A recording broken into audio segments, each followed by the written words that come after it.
like Eco? Cool. This one's on. I'll leave it there for now, but just pick it up on your way on. It's on. So you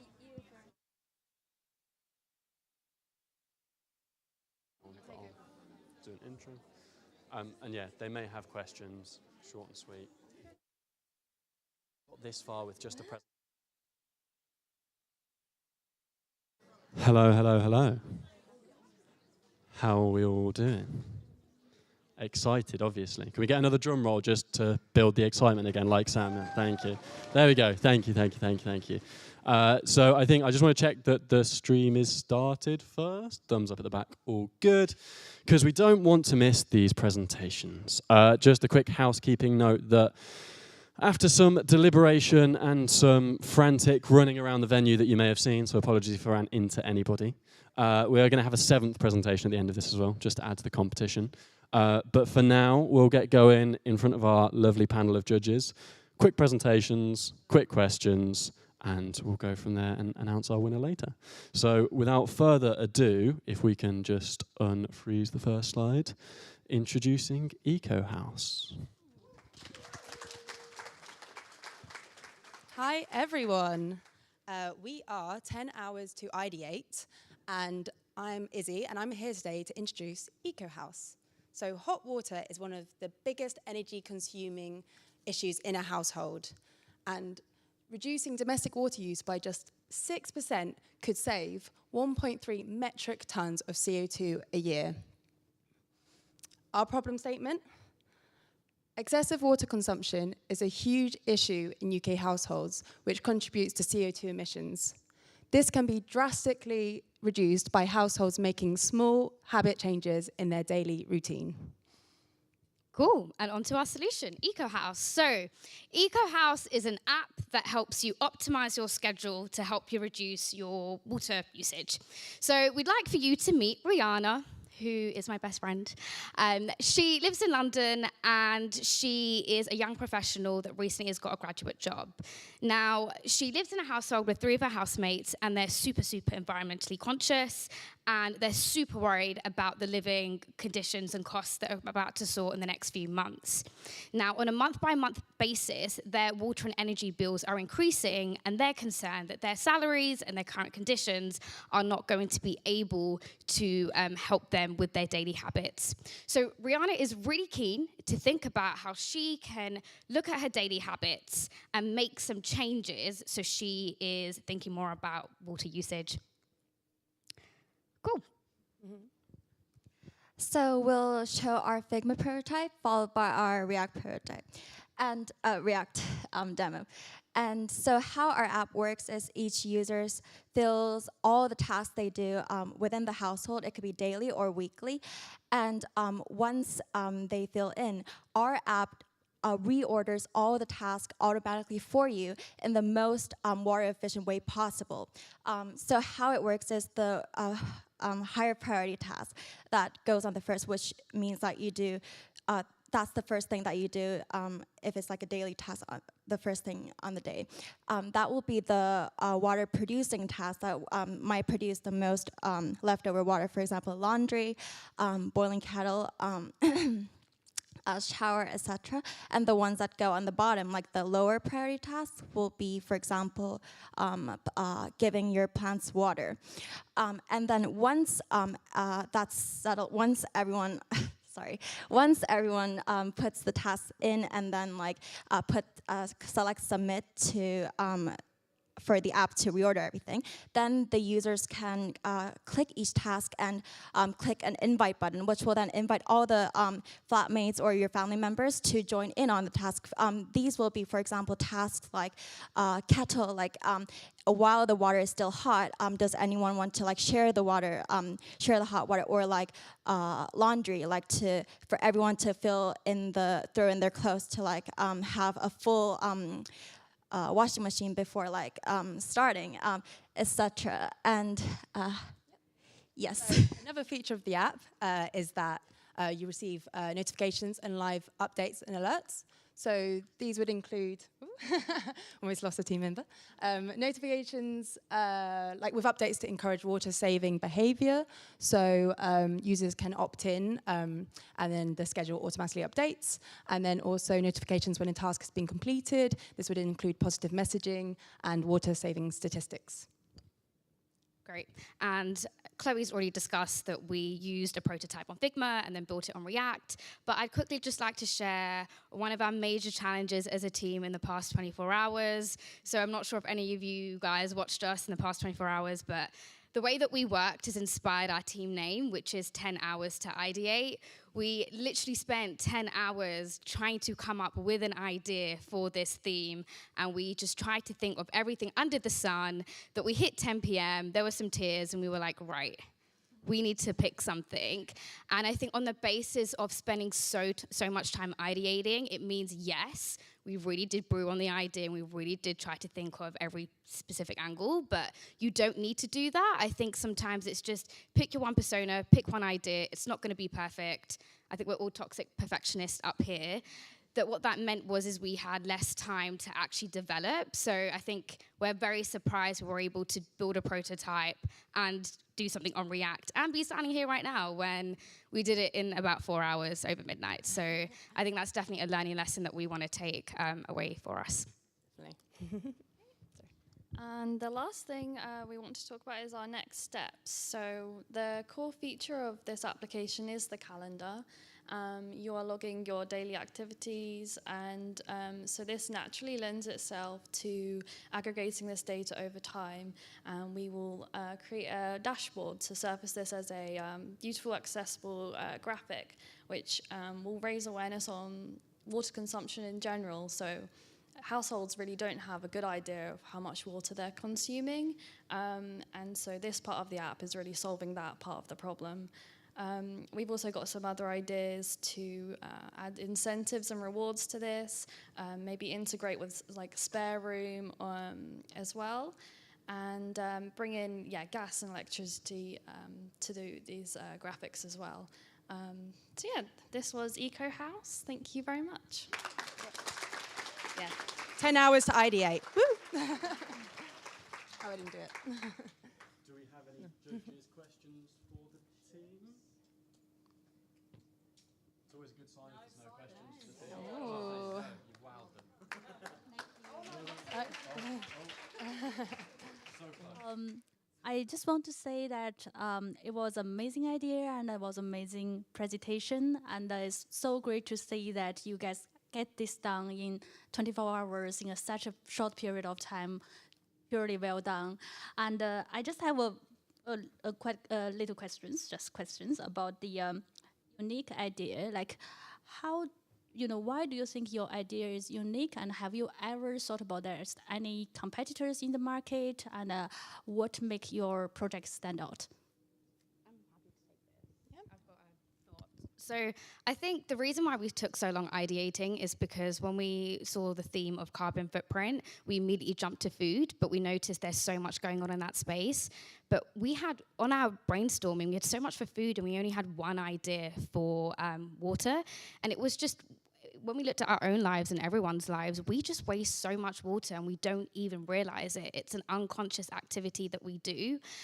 So we did a lot of research, and I think we looked at some water companies and they can share your usage. They could detect if there's a water leak, but there's nothing stopping your habit. And we really wanted to tackle that human psychology, that behavioral of, when I'm brushing my teeth, why am I leaving it running? When I'm having a shower, why is it running? And I think the big one is when you're washing your dishes, you leave that tap running. And I don't think there is a best practice of how you should, let's say, wash your dishes. Is it I should, turn my tap off after every spoon, after every plate?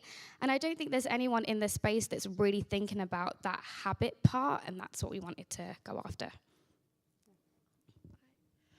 If time allows, another point I want to mention is, especially in the UK, like the house costs us a lot. So I think nowadays there's a lots of house shares going on, which was also backed by some of our researchers. Like it's almost like the population increases almost as twice than the number of like new houses. And I thought that was like how our app really helps to bring in the household to do the tasks together as well, to like save water, like save heated water. And also another strong point is there are lots of to-do list apps, but ours orders like just automatically. It's just one press on the button. We just like put in all our tasks, and our app does calculates all the water efficient tasks and orderings automatically for you. And I think that is one of the strong points.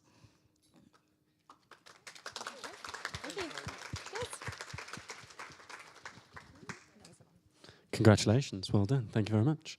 While our judges are hard working scoring that, seeing how they get on, do we want to welcome our second team to the stage?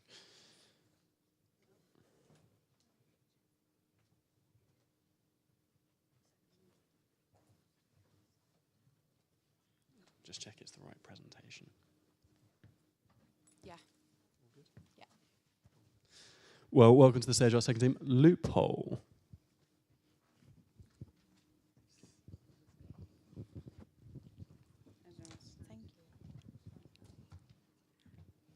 Okay, sure. Hi, everyone.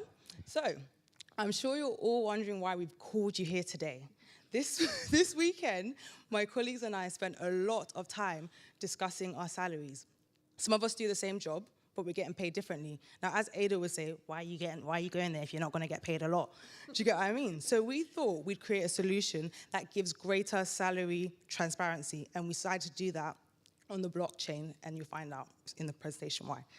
So the reason why we chose it is because, did you know in the UK and Ireland, there is no legal requirement for companies to be transparent about pay? This is really important because it means that there's not really there's no reliable source to tell you whether what the salary you're getting at this company is true or not. And we felt that would be quite irritating because then we can't make informed decisions about what company we want to work for and why. So here's a situation. So I'm sure we've all tried to find a job or are currently in a job, and nothing irritates you more than seeing competitive salary when you've read the great job spec available and you're really keen to start. And then naively you take the job because you've gone on glassdoor.com to see that it's 40 grand, not realizing that you're being bamboozled. So you take the job, you're excited, you start, you're coding, you're passionate. Then 2 years in, you're having a chit-chat over grapes with a colleague who's now a friend. And you're like, oh, by the way, I saw that they paid me less this month. And they're like, babe, you're 10 grand less than I am.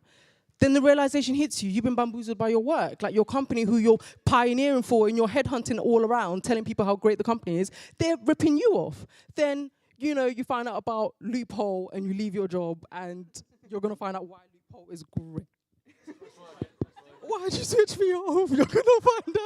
You're gonna then find out that you've been taken advantage of. You quit your job, you find another job using the company called Loophole that we've decided. Before we do that, let's look at our competitor faults. Glassdoor assumes no responsibility and disclaims all liability for the content, accuracy, completeness, legality, reliability, or availability. And now anyone on LinkedIn can say that they're a CEO of a company and no one is verifying this information. This can lead to false information being published, including salaries and job postings. Companies need incentive to verify this information so that the public can see valid data. Introducing Loophole. Loophole is a decentralized application that uses Kudos blockchain technology to verify company salaries, job role, and enable salary transparency. So why use Kudos blockchain? It's 100% carbon neutral. It's much cheaper than other blockchains, so we understand that there's an issue in the blockchain community about funding and getting the relevant support. It has a built-in core within the Kudos blockchain for native assets, and that's what we created. We created a totally spiced coin and an NFT. The amount of time it takes to mint an NFT is reduced, and there's much more safety using a blockchain because of all information is immutable, so it's unable to be changed once entered.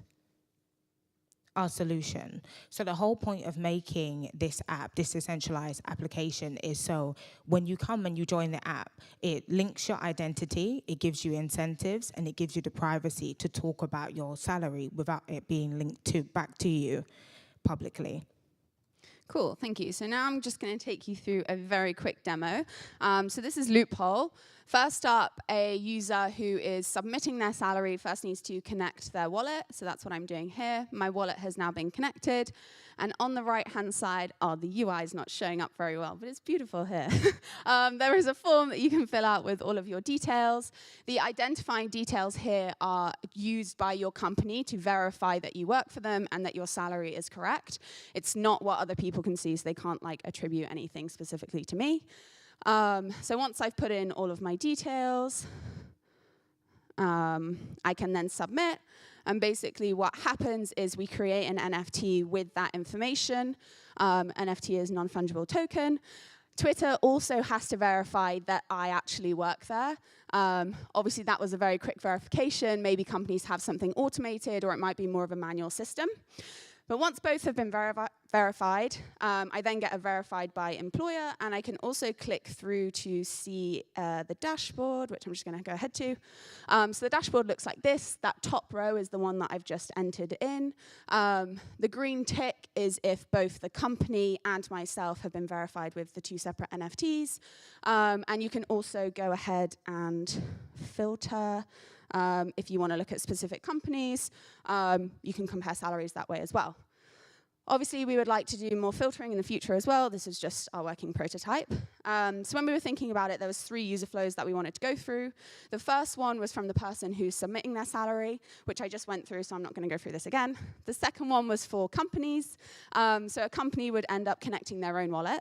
They are able to see who has identified themselves as working at that company. What happens is the company gets a specific number of their own NFTs for the number of employees at that company. This is so that they can't game the system, basically, and get money from saying that loads of people work there. And this will be more complicated with the introduction of tokens in the future as well. So companies validate that someone works for them with an NFT, and then once a user has both their own NFT and the company's confirming one, they then become verified. And that information is reliable information that that person at that company is there earning that amount. The last one is for a searcher. So, I'm looking for a new job. I want to go and see what other people are earning. I want it to be valid information that I can use for negotiating when I are coming to getting a salary for a new role. So yeah, the green tick is that it's been verified. You can absolutely believe that.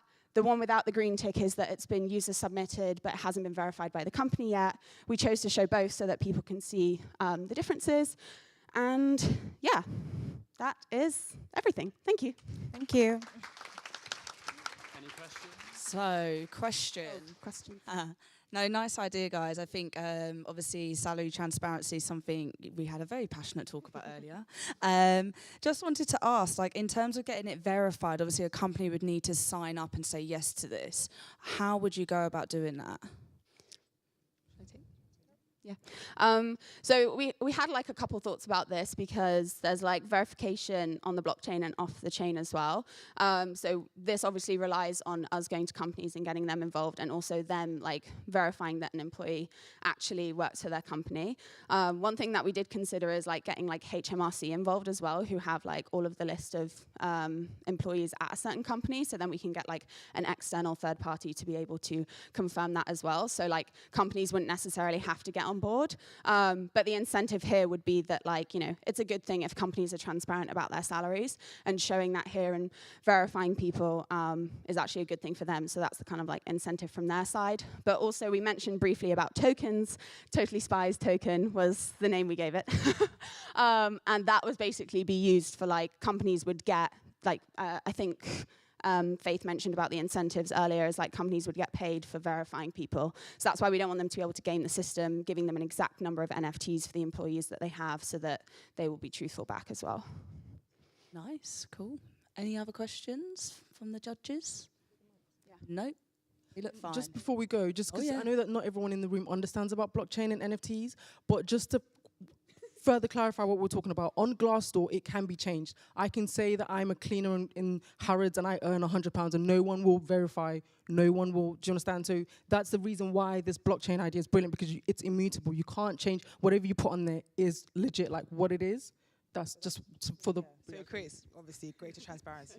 No, because in case you don't understand, we're just talking to us. Thank you so much. One more question. Hello. I got a question as well. Just thank you for the clarification, and I just want to have a question regarding to the salary itself. So you can have the company to verify the identity of the employee, but how about someone like they randomly register lots of account and they registered with the fake or maybe the wrong salary information, try to bring the market down? How do you stop that? Well, every 3 months we're going to have the system filtered. I don't feel like we're going to keep unverified responses or unverified applications up there for long. I feel like it's just about filtering our own ecosystem. If we're going to create this space, we have to govern, we have to gatekeep. So we're just open to doing that. The other thing that I just wanted to mention as well is that like when you create your account and you're creating an NFT, like you're basically saying that the information that you're submitting is correct. So if the company then comes back and say, actually, no, that's unvalidated, you've lied about your salary, that can be like a red slash against you. And it might end up in the future that you can't create new NFTs or you'll get tokens taken off you, that kind of thing. So yeah, we'll keep track of like people who are submitting false information as well. Was there another question? I saw a hand. Oh, Tish.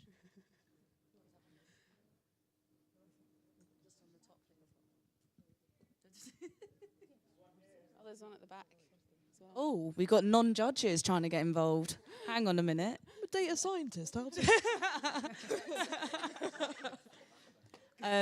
Okay, so going back to your point, like extending from that, I have no idea how blockchain works. So for someone like me, how can Loophole explain how your thing works, if that makes sense? I was going to say, so you don't really need to understand blockchain to be able to understand Loophole. The key bits, which has been mentioned already, is just like the immutability of the data and the way that we're able to verify that this information is correct. Because like I can go on LinkedIn tomorrow and say that I'm CEO of Twitter, which I'm not, sadly. but like nobody's there verifying it, right? It's like I could just say that, and there's no incentive for Google or LinkedIn to go and check up that I am who I say I am. Whereas this is like and because on LinkedIn people post salaries as well and job postings and stuff like that, whereas this is like the information is verified through the blockchain, and also like people can go on it and know that this information is absolutely correct. Cool, thank you. Thank you. Thank you. Sorry to the person at the back. No more questions. Thank you very much. And yeah, sorry, just a bit tight on time for the rest of the presentations, but we'll cover all questions at some point. Just stick it down there. Thank you very much. But a big thank you to team number 2. Let's get our third team up.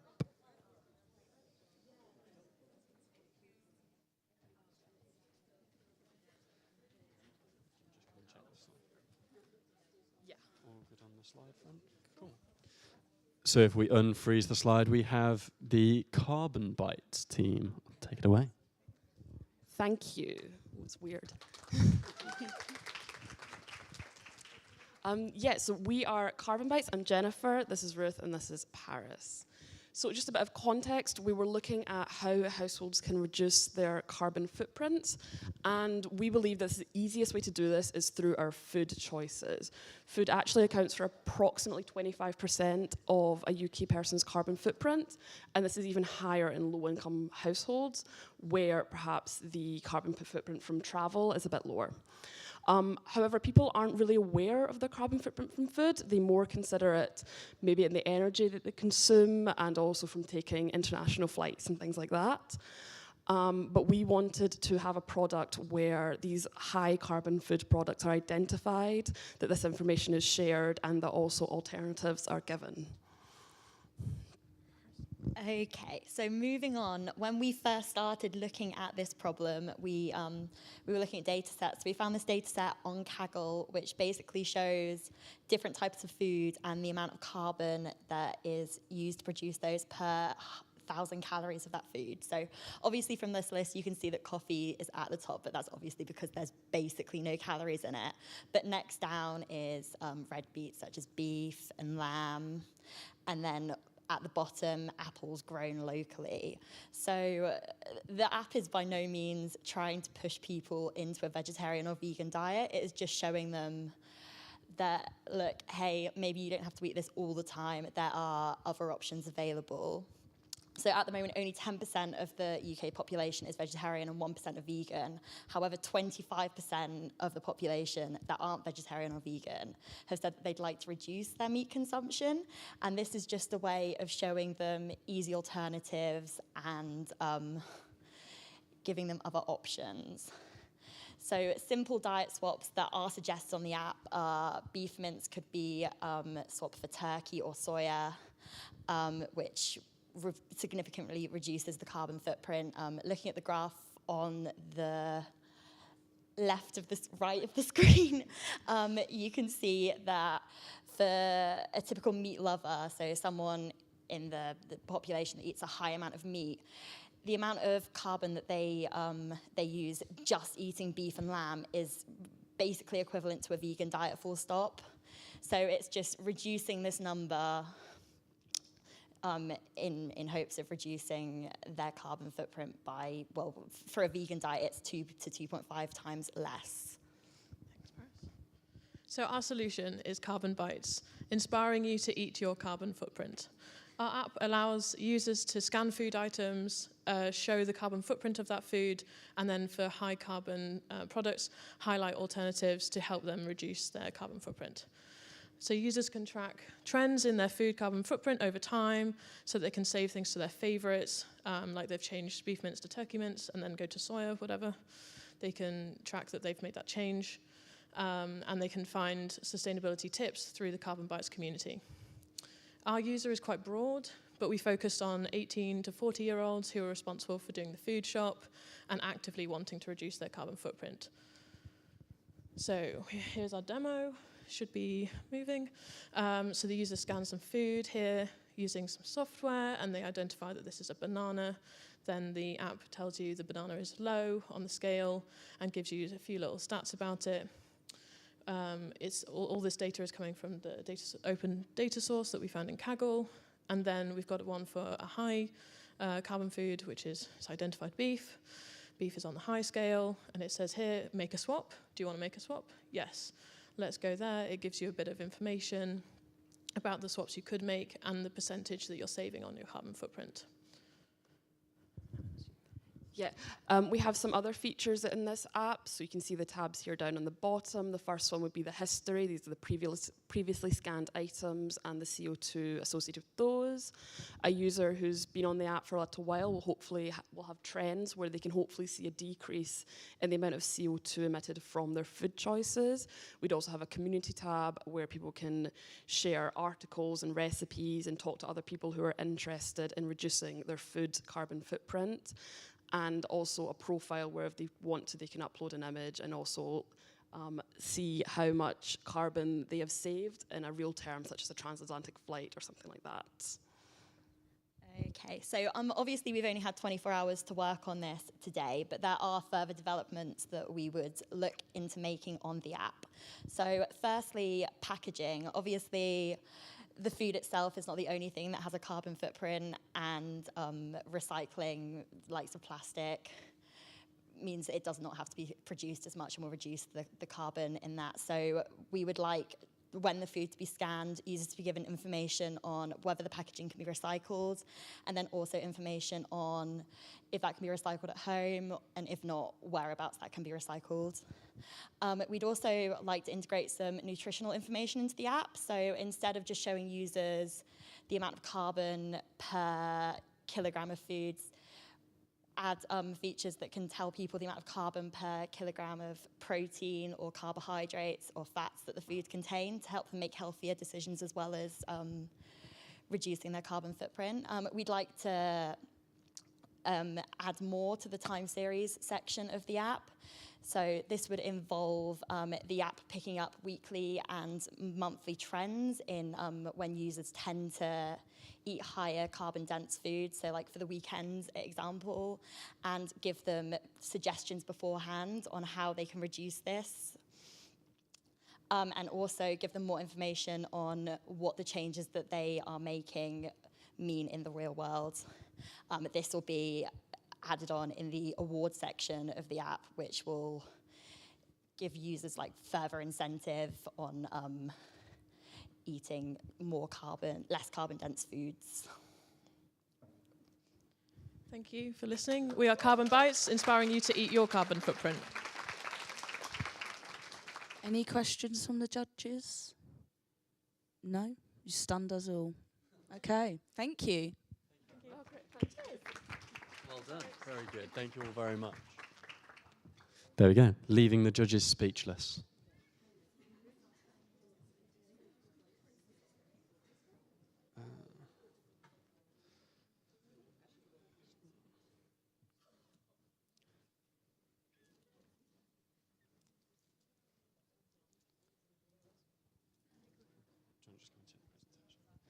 So I think if we can unfreeze the screen, we have team number 4 on the way. I'll hand over to you and let you do your thing.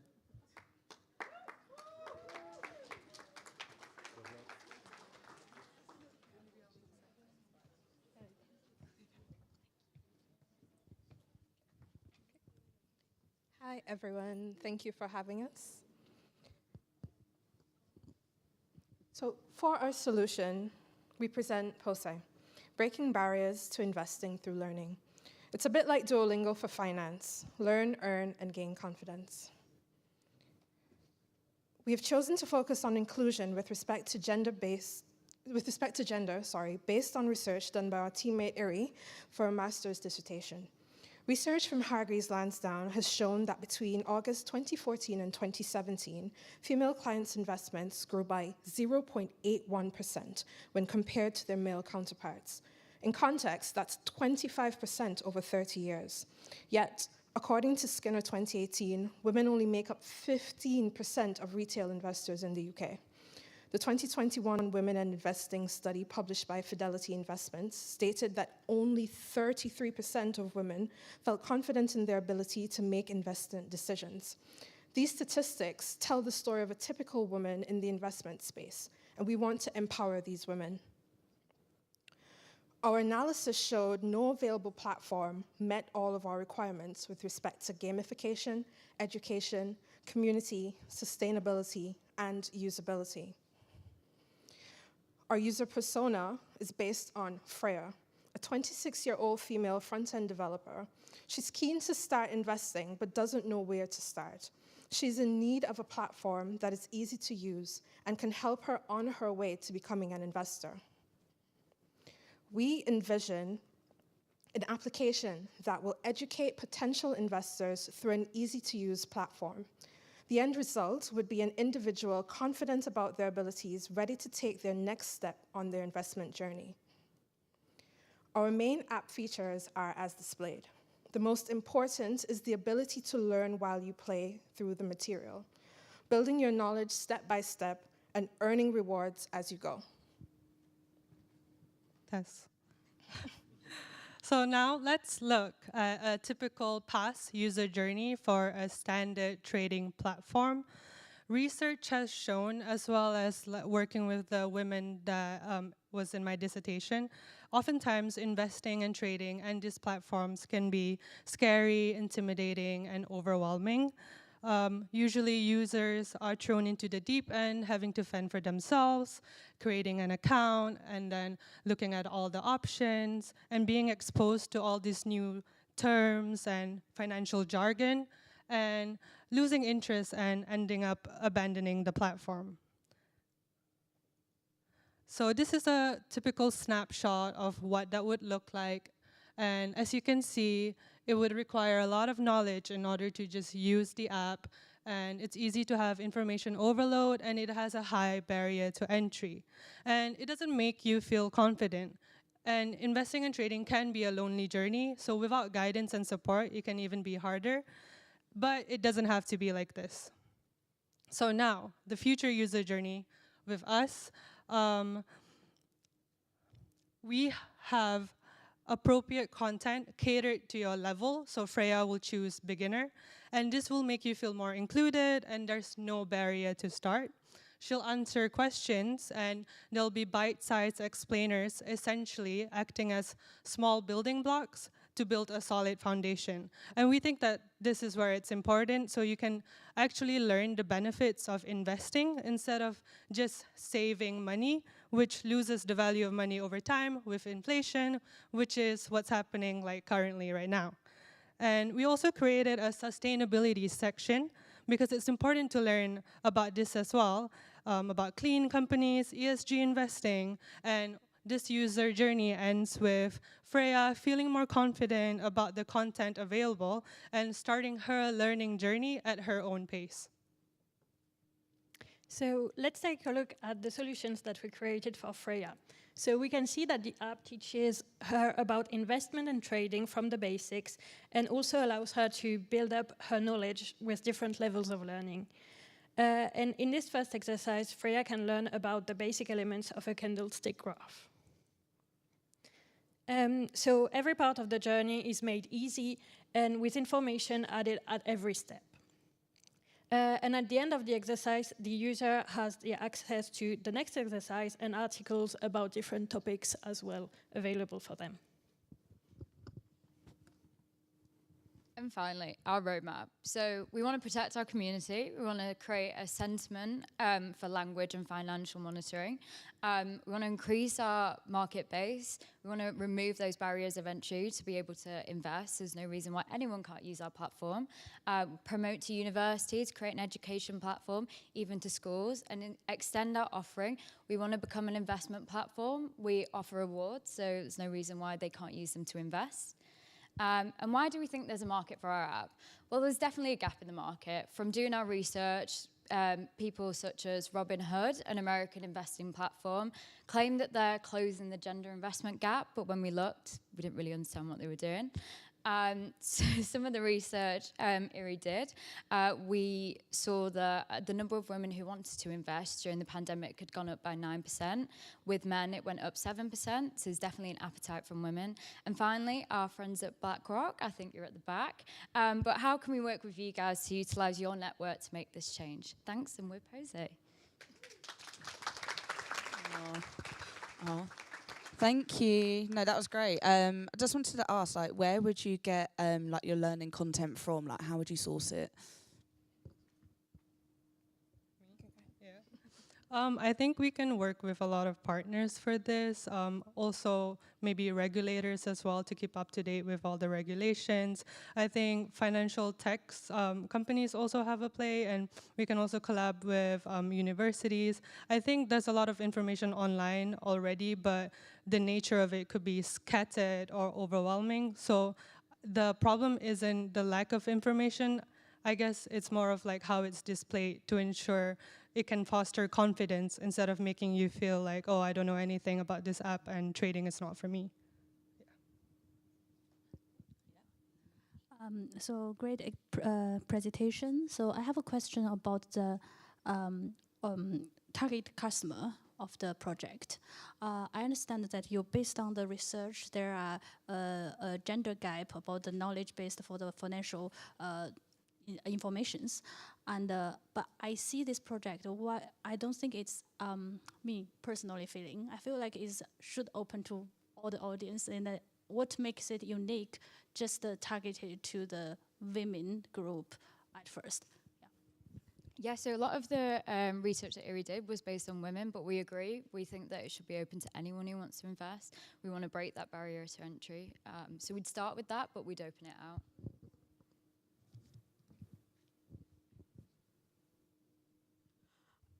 Hi guys, really good pitch. So my question is, I noticed with the game you guys had like a multiple choice question sort of thing.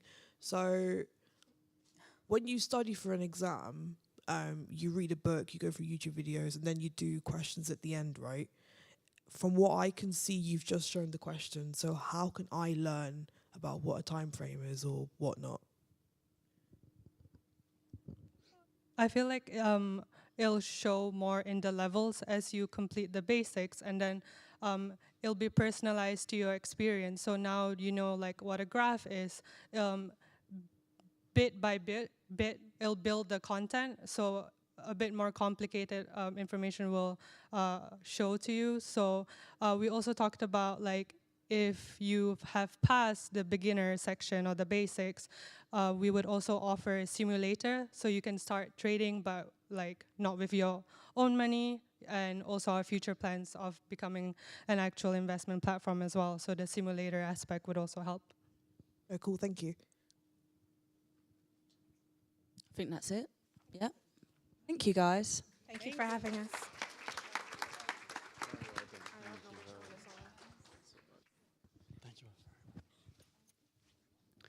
Thank you all very much.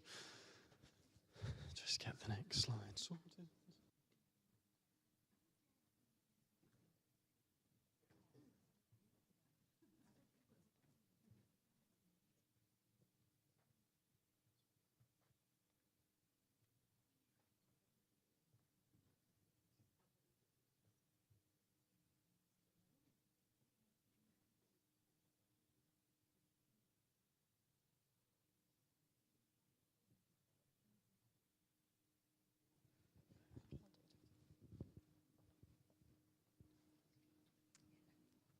Hello, everyone, and thank you for having us. We are Camille, Sandia, and Rain, myself, Jessica, and Bano, who's not with us right now. We are presenting this share to you, the decentralized file sharing application. Data storage and data centers today consume a lot of energy and underutilize the data center's capacity, as they often operate on just 60% capacity. So we reimagined a solution that uses distributed storage to ensure your ownership and security of your files, allowing for the ESG's social and governance impact, while it reduces the carbon emissions, providing an environmental impact too. We had a look at the emissions of some competitors. Just the top 5 of them produce as much emissions per month as 2,000 trees can absorb. And it's even worse if you consider underlying cloud data, data centers emissions, and more competitors' emissions. But the most important feature for this file sharing app is usability. So we did the granny check. Can my grandma use it? And Sandhya, what do you think about this?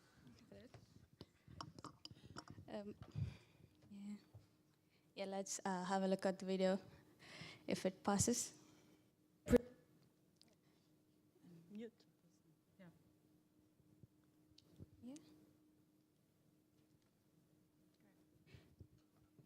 Yeah, when we plan to design a file sharing platform, we wanted a very simple UI so anybody can use it, because the already existing platforms which uses cloud computing resources to host things like this have made users get used to a very simple UI. So because we use something like decentralized technology at the back end, we can't show any complex UIs in the front.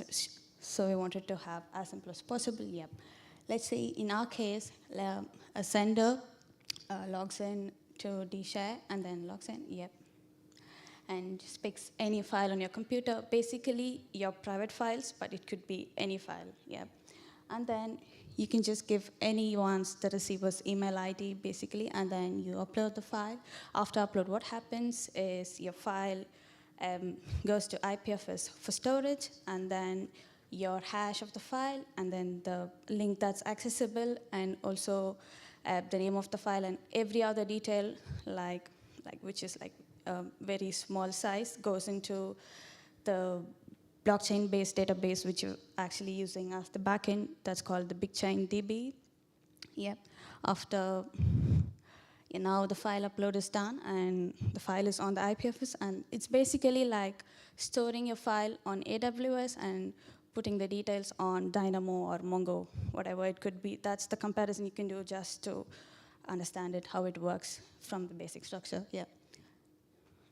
Next, the receiver tries to log in, and then whenever he goes to just download, it's not just one file. whoever tries to transfer any file to the receiver would line up here, because just for test cases, it's just one here.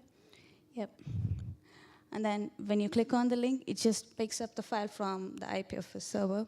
And all of these details are fetched from the Big Chain database. Yep.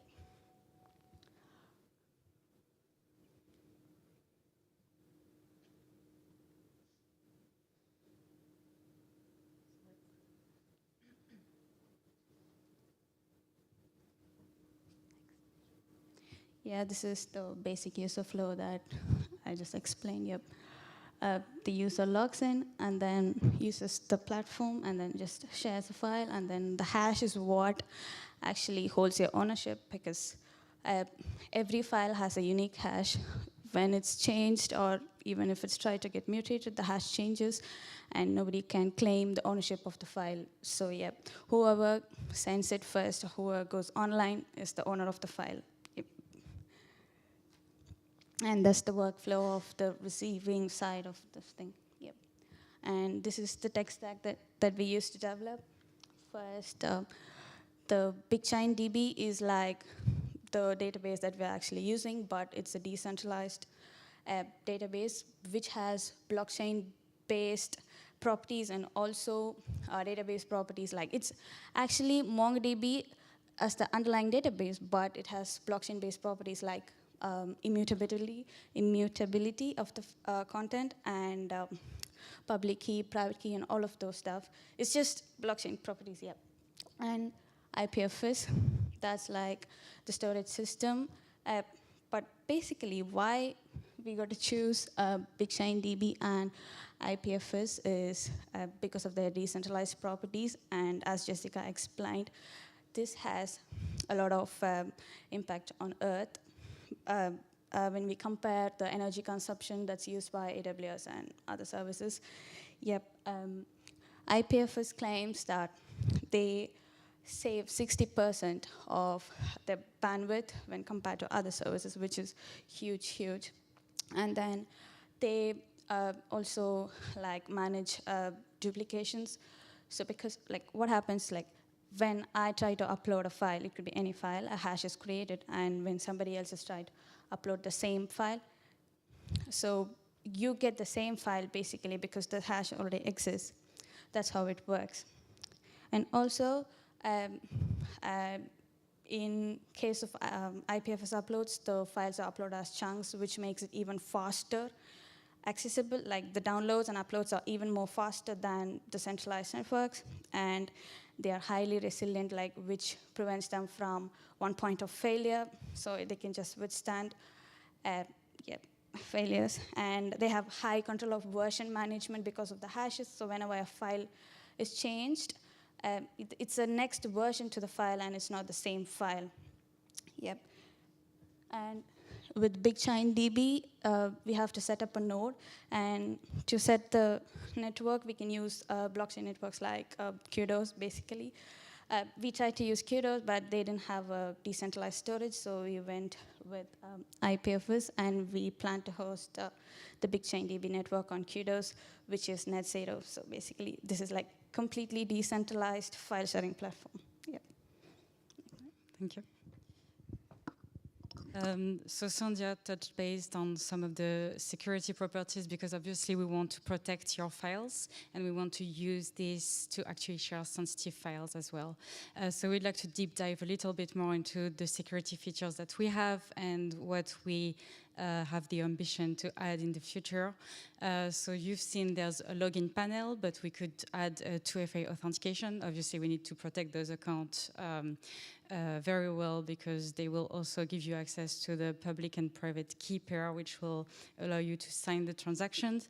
And we also want to use those key pairs to add the ability to encrypt the file, to add an additional layer of security for specifically sensitive files, which may be under regulations such as GDPR as well. We also want to develop this privacy control with access revocation in the future. And maybe this will be done with the smart contracts with Kudos. Just to present a specific use case, because I understand this was maybe a bit abstract to hear. So let's say we have a patient who wants to share their data with their GP, their new GP. They can use our dShare application, and that would prove ownership of the data, and we could also use this asymmetric system to encrypt the content of the file before uploading it to the IPFS. Here we actually use a symmetric key to encrypt the content of the file, and we encrypt the symmetric key with the doctor's public key, so then the doctor would be able to decrypt this key with their private key and then decrypt the file that they fetch from the IPFS. And hand over. Yeah, so how Camille has shared earlier, so one way of using dShare is to share your medical records with a GP. So suppose you go to the doctor sick and you're like, the doctor asks you, can I have your medical records? Instead of coming out with like stacks of paper of your past history, why not just upload all your files into dShare and then share it with your doctor? dShare is good because you have the ownership of your file. So say you're gonna switch a GP, you can revoke access and change it to the new GP. Another future use case would be, say your doctor asks you, do you have like family history of like heart diseases, say of your parents, your grandparents, your aunties and your uncles. So how are you supposed to know that?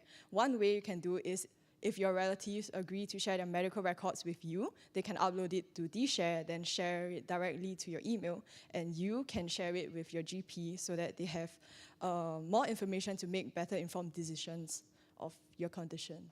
Yeah, so that is dShare. Thank you for listening. Any questions? Thank you. Just a quick question from me. In terms of, obviously, you listed your competitors at the beginning. When it comes to monetizing this, are you thinking the same way as how they monetize it, or how are you going to make any money out of this, basically? In case of monetizers, they use advertising models and stuff. But when we plan to host it on a decentralized network, we can't like jump into the privacy of the users like how the other sites are doing. Maybe we have to go by the subscription-based models rather than the ad-based models, like how the decentralized hosted sites are actually doing. Yeah. Thank you. Any other questions from the judges? No? Perfect. Thank you, guys.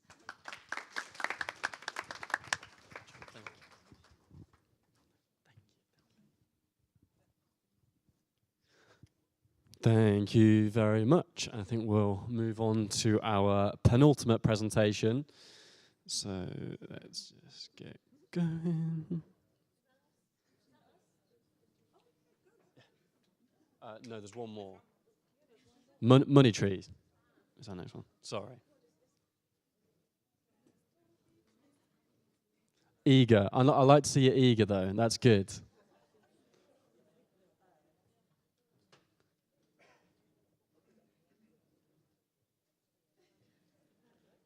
Taking the balloon up as well. Good. Slides. All right? Yeah. Cool. Margarita? Oh, yeah. Feel free to go when you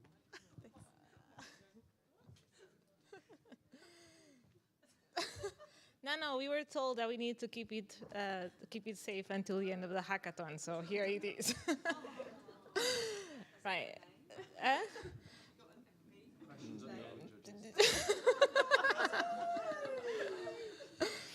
Okay, so money doesn't grow on trees, but money tree, watch your savings and your forest grow. So we are a group of 4 women, Laurencia, Esther, Mauro can't be here today, and myself, Margarita. And after a very, very long brainstorming, we came up with the idea that aim for financial inclusion.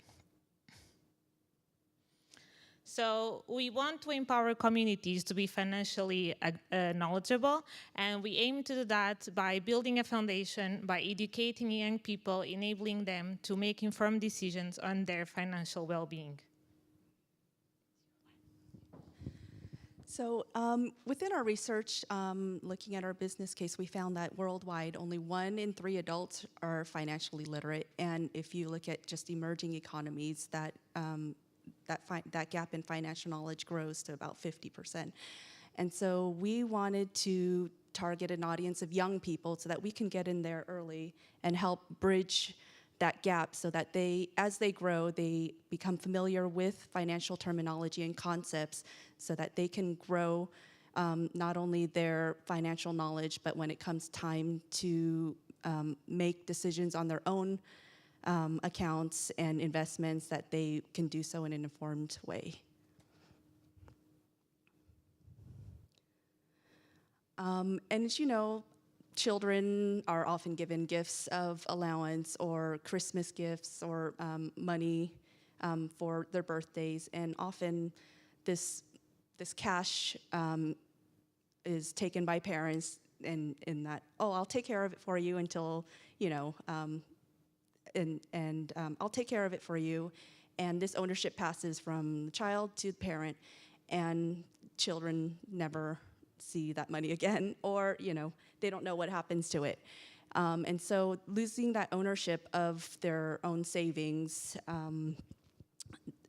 they lose kind of visibility of what happens to that. And we wanted to kind of bring them back into the equation and having them be able to not only restore that ownership of those funds, but be able to see what happens to it if they take ownership of that.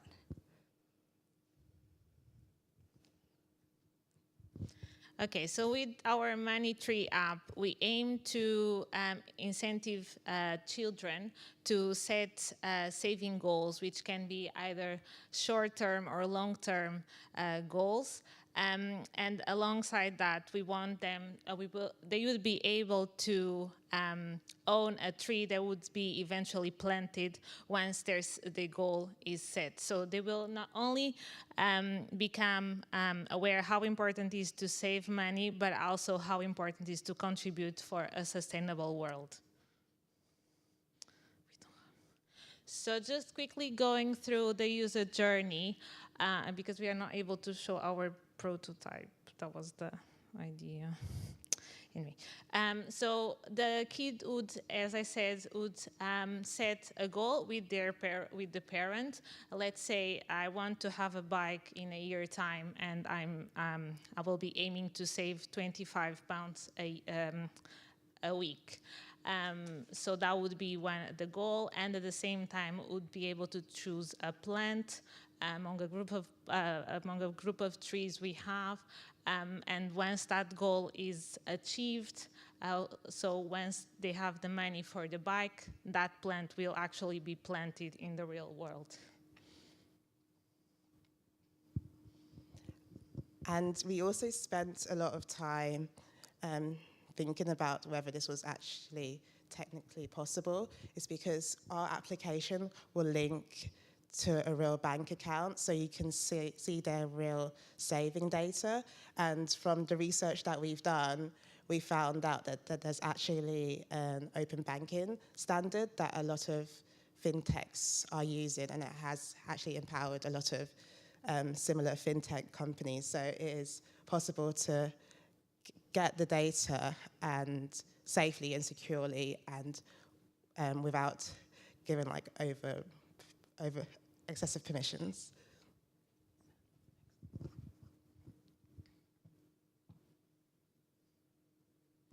So as I said, we would be partnering with Tree for the Future, which is a charity so that would, at the end of every goal, which is achieved, one plant chosen by the child would be planted, therefore contributing for a greener planet. So this is you. Due to kind of limits on time and energy, we had a lot of features and things that we would have loved to include, and something that we wanted to build out quite a lot was the education platform within the app.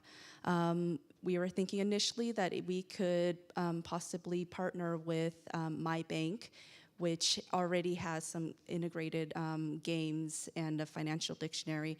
while we were building up our internal kind of learning platform. But eventually we'd like to have a financial dictionary within there that would explain financial concepts in a visual way that children or young people could understand much easier.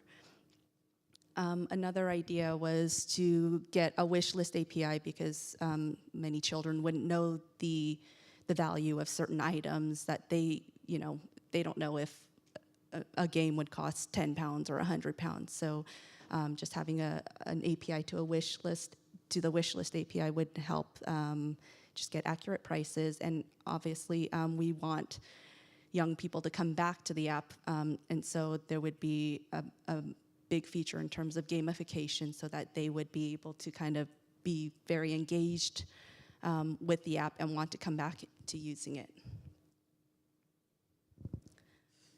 Yeah, just so to finalize, thank you for listening to us, and save money and grow your forest.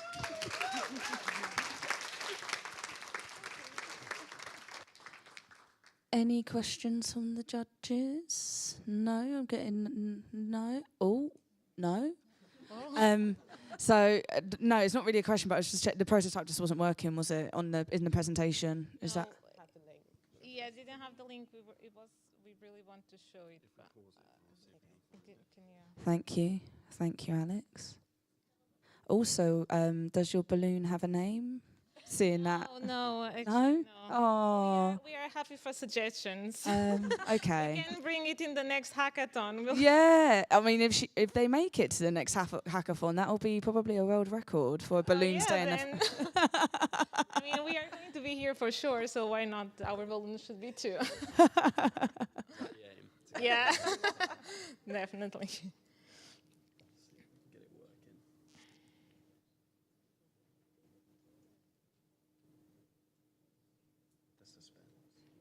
Yeah, that's it. Is this okay? Yeah, can you go there? Play. Yeah, play it. Right. So I didn't say not all of us have a technical background, so we are very happy to have made it to this point. So I'll go. Okay. So this is the landing page. Then here would be the login page, which ideally would be with the parent, and these banks would, the kid might have saving accounts in different banks, so that would be connected. These are just saving goals. It doesn't necessarily need to be a game or a doll, it's just something they can relate to. And then, so the item, it's kind of a summary of the given goal. And these are the options for trees that they can eventually plant or seeing being planted.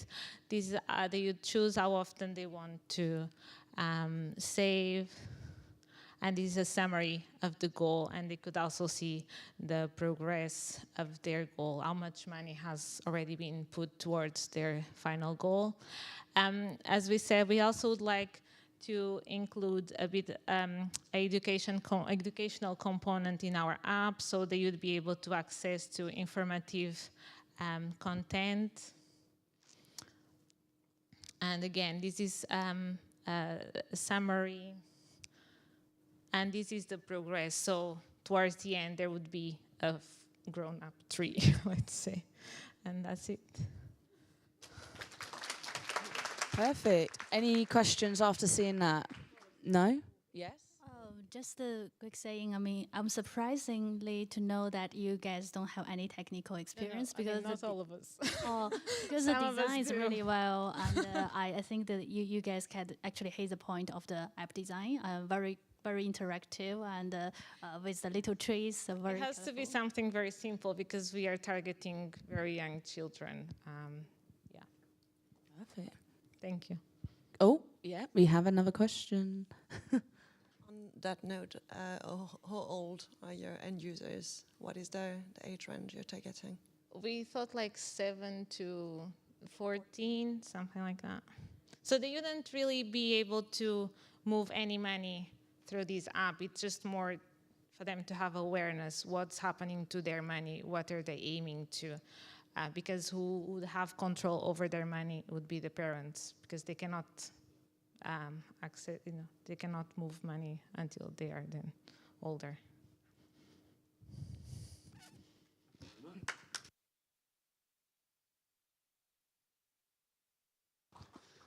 Thank you, thank you. And now for our bonus 7th presentation. Eagerly awaiting. I'll just unplug my laptop and get yours in. Hang on a second.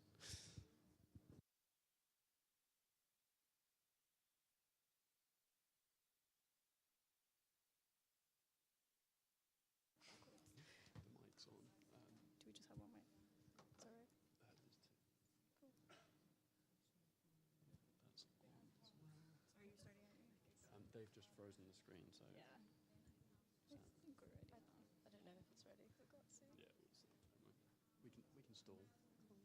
No, we're ready. Yeah. There you go. Oh, thank you very much.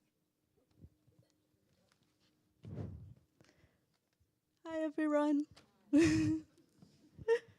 We're Carbon Conscious Fit, and I'm Farah, who's Jessie, and Michaela, and Amber is here in spirit. And we're gonna talk through our solution. But first, the problem space. Almost 40% of the UK's energy consumption and carbon emissions come from the way buildings are heated and used. And with the oncoming winter, heat is an essential utility that can mean life and death to the most vulnerable. And with that in mind, small changes in retrofitting or swapping out much older appliances with more energy efficient ones can have a significant impact on the way to reducing energy consumption. But as someone who's panicking about energy costs and rising costs, we're overwhelmed with the amount of information we can find on finding the right appliances to bring down costs. Green energy efficient alternatives are probably the last thing on my mind. Meaningful metrics on how investing in greener appliances saves energy costs in the long run can be overwhelming and not easy to access. So this is the solution that we went with, and I'll pass over to Jessie, who will talk through. Oh, Michaela, sorry. Cool. So, next slide. That's fine, got this one. Awesome. So, yeah, these are some of the problems which we are tackling, which I'll go through each of them later. But this is our user journey. So the user enters their postcode, then they select their address, and then they find out their energy performance certificate rating and household saving potential, because that's where we want to get to, right? So here we've got two options. So if you know what items you're thinking about replacing, let's say a kettle, because a certain someone told you on TV to replace your kettle, you can then snap a photo of that kettle and then find out the device's energy performance, and then the AI suggests alternatives. Cool. Wait 1 second. Awesome. If you're not sure about what to replace, users are given a list of suggestions based on impact and interact with an AI chatbot, which is super exciting. Cool. So, of course, we want to prioritize changes that increase your energy efficiency. And our suggestions are sorted based on that. And we're using energy performance of buildings, data, England, and Wales database and API. Cool. And we show the main fixes in small, manageable chunks, because obviously you will not be doing better wall insulation and double glazing windows at the same time, because that would be wild. So yeah, and then obviously we want to know the cost as well, right? So how much are you actually going to be saving by doing that? Awesome. Yeah, so the data about your carbon footprint can be really hard to read, so this is one of the challenges. We want to make sure that the users understand what it means for them, and they also understand what it means in terms of savings. Awesome, cool. And we're also able to benchmark you based on where you are at now, and the government predicted potential. So you can see there, our user has, their potential is B, but their current one is C. So they can see that that's their target, which is B. Awesome. And then finally, which is our exciting chatbot. Awesome. So we used GPT-3, which is an auto regressive language model that uses deep learning to produce human-like text. So it uses data from the user's energy performance, which is what we talked about earlier, and it produces text that continues to prompt. So you can chat to it about, what you can do as our user did there. Awesome, that's you. Yes, so I'm going to give you a quick run through of our wireframe, so of our prototype. So the user is presented with an option to put in their address, and then they are presented with their EPC rating. So this comes from the government's data on every domestic building in the UK, and we are using GPT-3 and the AI and power behind that to prioritize the users' the different interventions that the user can do based on what is cheapest and has the highest impact. So once the user has viewed that, they can see what their suggestions are, and we can pick from the suggestions that we're provided, and you can see how much that would make me save and the emissions that I would save as well. Or I can scan my item if I'm worried about my boiler, it's quite old, I'm not too sure about how much it's costing me. It will then provide me with the replacement and a suggestion for the best alternative based on the carbon emissions that it takes to run this alternative. So, wait, if I go back.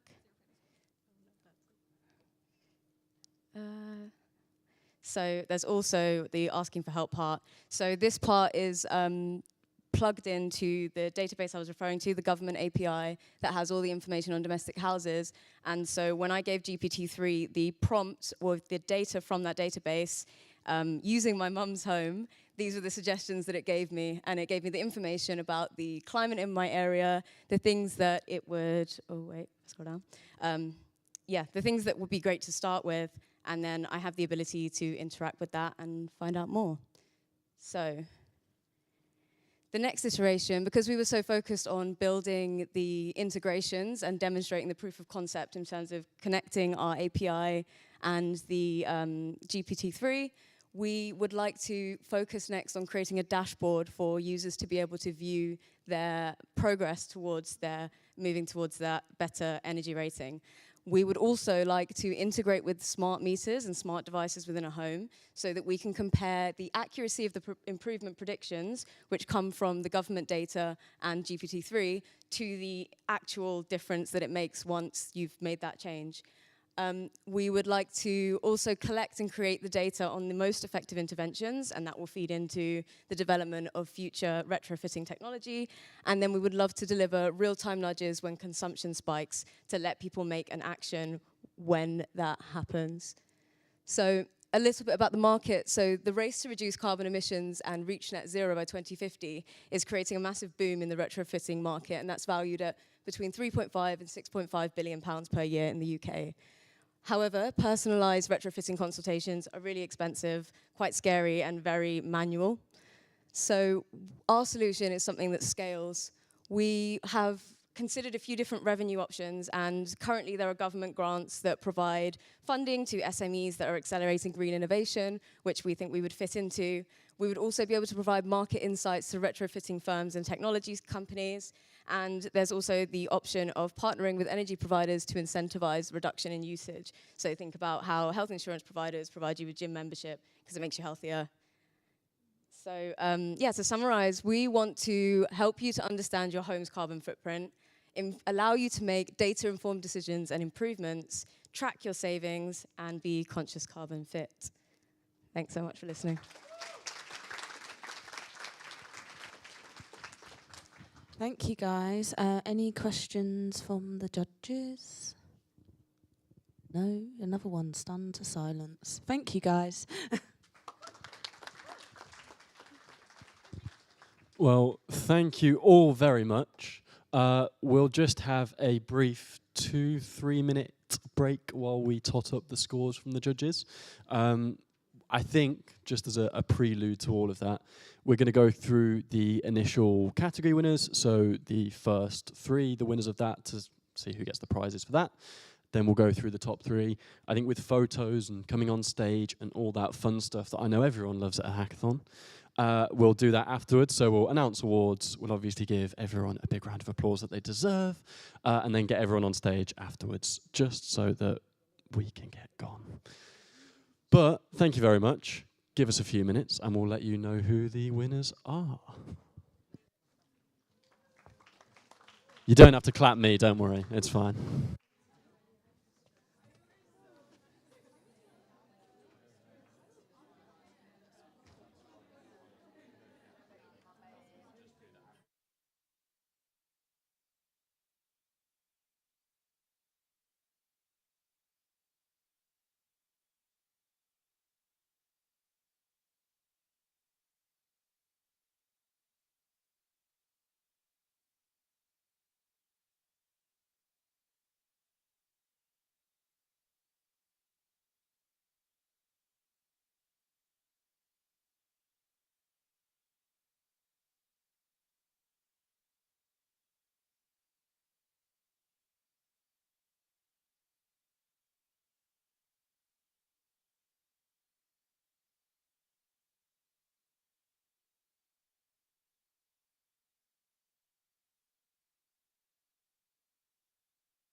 Testing. There we go. Thank you very much.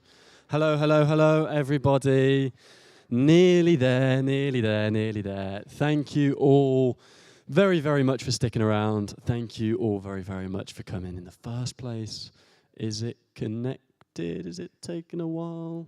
I'll stall anyway, and like I say, just want to give everyone a huge round of applause. I think this weekend... thank you, thank you. I think, yeah, this weekend has been super inspiring for us at Showcode. It's exactly the kind of reason we do these type of events. We're going to get some tech support to get the screen to work, which is just what you need at the end of a hackathon. There you go. We were so close. Can we have a drum roll? Keep it going. Keep it going. There we go. So yeah, like I say, we're going to go through the theme winners very quickly. Big round of applause after each one, but we'll wait until the end for all the photos and for all the congratulations. So I feel like we're drum rolled out, so I won't get you to do any for the subcategory. Or do we want to do drum rolls? We want to do drum rolls at the front, apparently. So go on, for those of you that want to. There we go, there we go. So the winner of the first category is Eco House for R squared. There we go. Thank you very much. I will also just stress, this does not mean the end of the road for first, second, and third either. Don't feel left out if you're like, oh, they're obviously going to win it, and they're in my category. The scores can change. So the next subcategory winner is... Thank you, thank you. Loophole for kudos. Congratulations. Some shocked faces at the front as well, so there you go. I can see that video as well. That's going on our LinkedIn later. I think that reaction video, 100%. We'll get that sent out to everyone. And our final one, so the BlackRock winners are... Money Tree! The Money Tree team and their very well-kept balloon. So congratulations, everyone. We'll be in touch about prizes, about how to get those out to you. We'll go back to what they are, and we'll be in touch probably not tomorrow because we'll all be asleep, but on Tuesday we'll reach out to you about that. Now, another drum roll for third place. They're going to get shorter and shorter. Paul. Congratulations, third place team. There you go. Big round of applause. Very, very well done indeed. Big build up to second place. Eco House.